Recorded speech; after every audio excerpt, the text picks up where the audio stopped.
முதலாவதாக உங்களுடைய கூகுளுக்கு போய் wethub.lkன்னு சர்ச் பண்ணிக்கொள்ளுங்க. நேரடியாக எங்களுடைய வெப்சைட்டில் உங்களுடைய தகவல்களை பதிவு செய்கிறதுக்கு இதில் காட்டுற பட்டனை கிளிக் பண்ணி வாட்ஸ்அப் ஊடாகவே உங்களுடைய ரெஜிஸ்ட்ரேஷனை நாங்கள் கேட்குற தகவல்களை அனுப்பி பண்ணிக்கொள்ள முடியும்.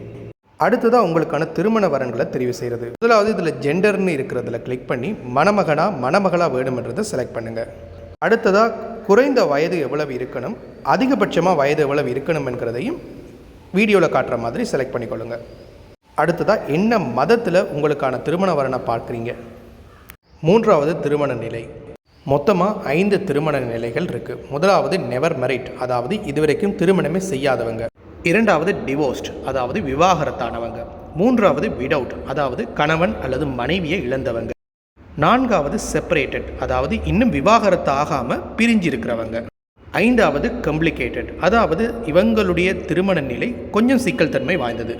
கம்ப்ளிகேட்டட் செலக்ட் பண்ணுறீங்கன்னா கண்டிப்பாக எங்களுடைய மேட்ரிமோனியில் இது தொடர்பான தகவல்களை கேட்டுக்கொள்ளுங்கள். உதாரணத்துக்கு இதில் நான் நெவர் மேரிட்டை செலக்ட் பண்ணுறேன், அதாவது திருமணம் ஆகாதவங்க.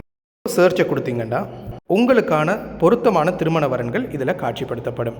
இதில் உங்களுக்கு விருப்பமானது ஒன்றை நீங்கள் செலக்ட் பண்ணி, அதாவது இதில் வியூ ப்ரொஃபைல் என்று இருக்கிறத கொடுத்தீங்கன்னு சொன்னால் அவங்களுடைய ப்ரொஃபைல் ஷோ ஆகும். அதில் அவங்களுடைய டீட்டெயில்ஸ் எல்லாத்தையுமே நீங்கள் ஒட்டுமொத்தமாக பார்த்துக்கொள்ளக்கூடியதாக இருக்கும். இனி அவங்களுடைய டீட்டெயில்ஸை நீங்கள் தெரிஞ்சுக்கொள்ள ஸ்க்ரீனில் தெரிகிற மாதிரி பட்டனை கிளிக் பண்ணி அவங்களுடைய டீட்டெயில்ஸை எங்ககிட்ட பெற்றுக்கொள்ள முடியும்.